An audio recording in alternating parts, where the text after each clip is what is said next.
Shalom, saudara yang terkasih yang diberkati Tuhan. Saya memberikan renungan bagi kita hari ini, jangan hidup dalam kepahitan hidup. Kalau kita hidup di dalam kepahitan, maka kita tidak akan menerima hidup kita dan bahkan kita akan menjadi musuhnya Tuhan. Orang yang kepahitan berarti orang yang menanamkan kesalahan orang di dalam hidupnya, yang dimana harusnya dibuang. Jangan pelihara sampah-sampah yang diberikan orang dalam pertumbuhan iman kita. Karena ketika kita kepahitan, kita tidak akan melihat kemuliaan Tuhan terjadi dalam hidup kita. Tetapi ada hal yang indah ketika kita belajar untuk mengampuni. Lalu kenapa kita harus kepahitan kepada orang? Kenapa kita harus menyimpan kesalahan orang? Kenapa kita harus dendam kepada orang? Kenapa kita harus sibuk untuk penilaian orang? Karena saya yakin dan percaya setiap kita mempunyai hal yang baik dalam hidup kita. Kepahitan adalah musuh iman kita, di mana kita harus menjauhkan diri dari kepahitan itu. Maka cukup jelas Alkitab berkata dalam Ibrani pasalnya yang ke-12 ayat 14 dan 15 berkata demikian. Berusahalah hidup damai dengan semua orang dan kejarlah kekudusan, sebab tanpa kekudusan tidak seorang pun akan melihat Tuhan. Ayat 15. Jagalah supaya jangan seorang pun menjauhkan diri dari kasih karunia Allah, agar jangan tumbuh akar kepahitan yang menimbulkan kerusuhan dan yang mencemarkan banyak orang. Perhatikan baik-baik. Saudara yang dikasihi, firman Tuhan datang kepada kita. Berusahalah hidup damai dengan semua orang.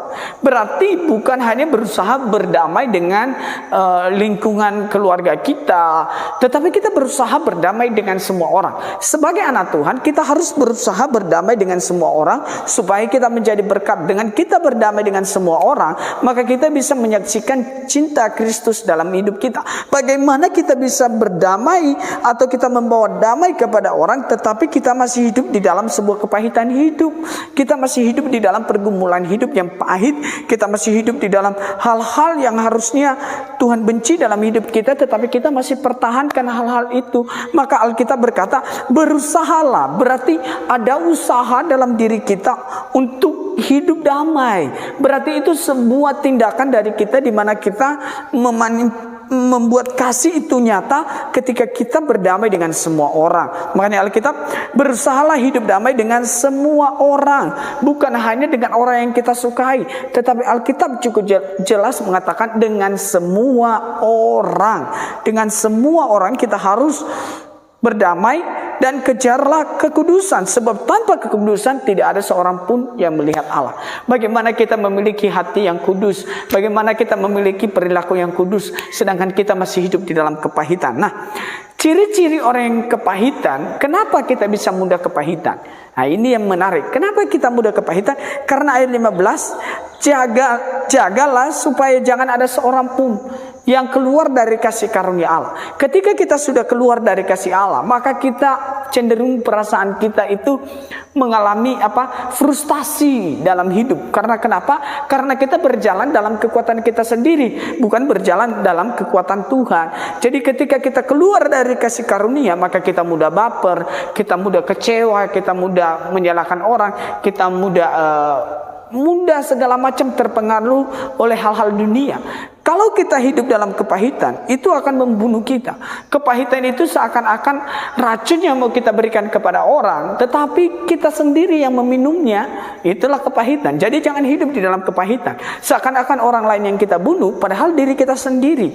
Diri kita sendiri ketika ada di dalam kepahitan kepada orang, kepahitan kepada siapapun, kepada teman, kepada orang tua, berhentilah, bertobatlah. Karena Alkitab menggambarkan kita tidak ada di dalam kasih karunia, makanya kita mengalami kepahitan. Setiap orang yang sudah menemukan kasih karunia Allah, hendaklah ia hidup di dalam kasih karunia itu. Jangan hidup di dalam kekudusan, jangan hidup lagi dengan dosa, jangan hidup lagi dengan dendam, jangan hidup lagi ingin membunuh ini segala macam, jangan. Tetapi hiduplah di dalam kasih karunia Allah. Tetaplah hidup di dalam kasih karunia Allah. Akibat daripada kepahitan adalah jagalah supaya jangan ada seorang pun menjauhkan diri dari kasih karunia Allah, agar jangan menimbulkan agar jangan tumbuh akar kepahitan yang menimbulkan kerusuhan. Jadi akibat kepahitan adalah kerusuhan. Jangan sampai kita karena kepahitan kita rusuh, kita tidak bisa menguasai emosi kita dan segala macam.